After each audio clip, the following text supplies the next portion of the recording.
strategy, the kind of strategy I have used sometimes, establish your nuisance value and then cash it. Once you start working with government, you come to know so many things. Signature of collector was forged by the officers implementing employment guarantee scheme. These kinds of things happen. I had this information more than 2 months with me. I use this information for my own objectives. And my objectives were not getting something for myself, but getting a scheme for at least 3 villages. कि यहाँ इतने लोग हैं, उनको employment की ज़रूरत है, unless you give it, well, think of it. But create a nuisance value and then encash it. This is one of the ways. It works very well. Is it a good way? No, it is not. तो लोगों को mobilise करना ये बहुत, और organise करना, मैं organise करना जब बोल रहा हूँ तब सिर्फ मोर्चा निकालने की बात नहीं कर रहा। जो सिस्टम को धक्का देने के लिए एक स्ट्रॉन्ग स्ट्रक्चर ऑर्गेनाइजेशन में होना चाहिए जो लोगों के मालकियत का हो। एक बार ऑर्गेनाइज करने के बहुत सारे तरीके हैं, बहुत सारे रास्ते हैं, जिसमें जो सफल रास्ता मुझे दिखाई दिया वो इशू बेस्ड है कि मुद्दे पर आपको संगठन करना चाहिए और फिर लार्जर विजन को, उस मुद्दे को जोड़ना चाहिए। जब नहीं जोड़ेंगे तो वो दुकानदारी होगी, तो एक के बाद दूसरा। लेकिन जब मुद्दे ख़त्म होते हैं तब संगठन की जान भी कम होती है।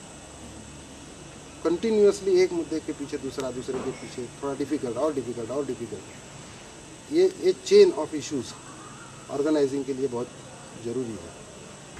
क्योंकि ऑर्गेनाइजिंग का और एक प्रिंसिपल है कि वो किसी न किसी के विरोध में होता है। मतलब सबका भला करना है, इसलिए सब इकट्ठा हो जाओ, तो बाबा लोग अपने फौज खड़ी करेंगे, इससे उसके लिए कोई इकट्ठा नहीं होता।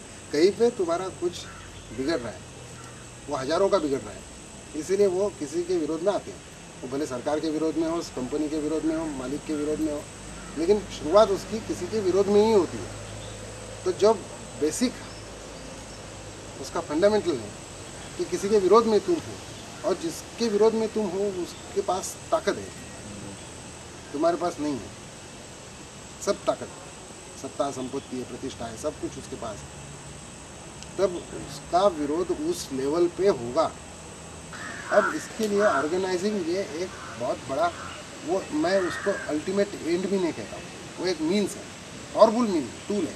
वो एक फैक्टर है जो ऑर्गेनाइजिंग के लिए बहुत मतलब प्री कंडीशन है, वो है रिस्क। जो रिस्क लेने की तैयारी करते हैं वही ऑर्गेनाइजिंग करता है। और ऑर्गेनाइजिंग करने के लिए मैं कहूँ कि रिस्क उठाने की तैयारी और 100% कॉज के लिए कमिटमेंट, ये दो बात जिसके पास है उसको और किसी बात की ज़रूरत नहीं, वो ऑर्गेनाइजिंग कर सकता है, इंफॉर्मेशन मिला सकता है, स्किल्स डेवलप कर सकता है, लेकिन रिस्क नहीं डेवलप किया जा सकता। Good deal of research is required if you are taking up a writ petition. So because writ petitions are mostly on social and economic data. So lot of research on this is required, and only with that research, if you go to court, there is a chance of success. For example, if you are arguing on this sex determination test, you should be able to point out decline in sex ratio in Maharashtra during last 10 years, and then link it up with more and more sex determination centers that have grown up. Litigation has ceased to be merely legal. It has become socio-legal. So whether it's women's issues or dalits issues or minorities issues, you can't merely talk in terms of the law. You have to also talk in terms of social realities.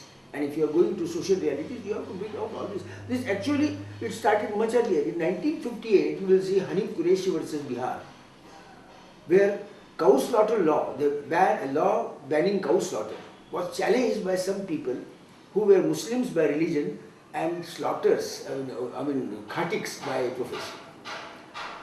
that time the question was whether ban on cow slaughter was a reasonable restriction on the right to carry on your profession.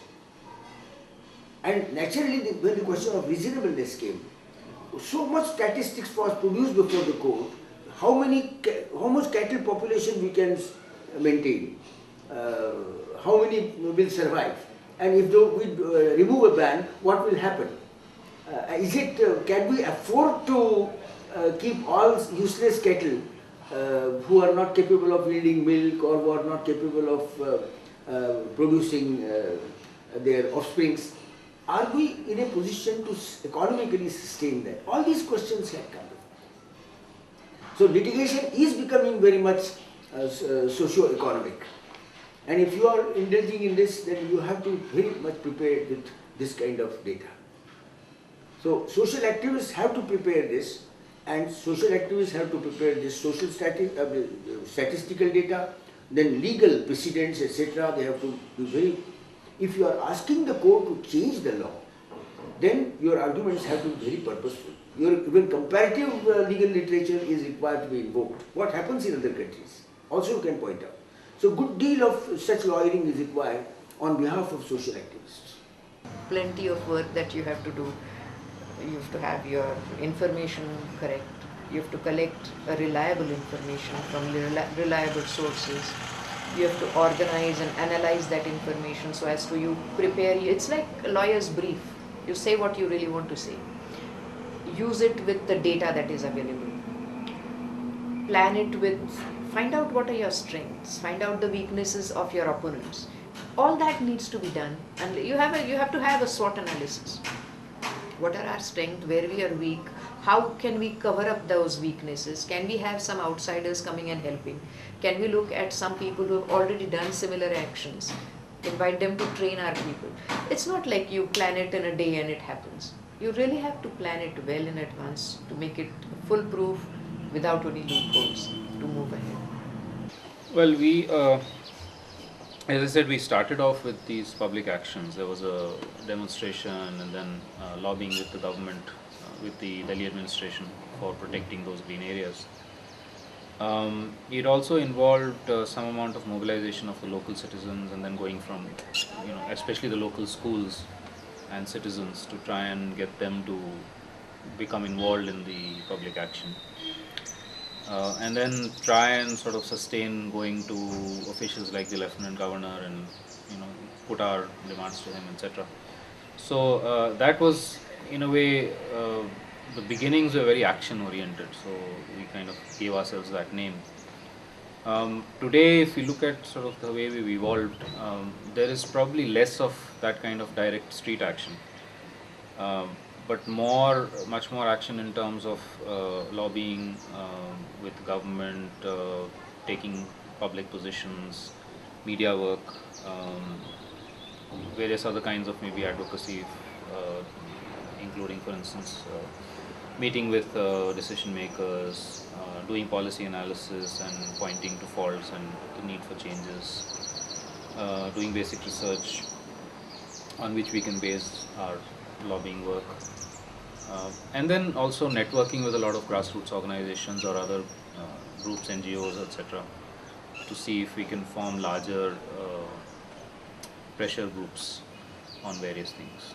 So we've sort of evolved into more of a group that kind of does that kind of work more, which does not mean that we're averse to direct street actions, but that has become a slightly lesser part of what we do.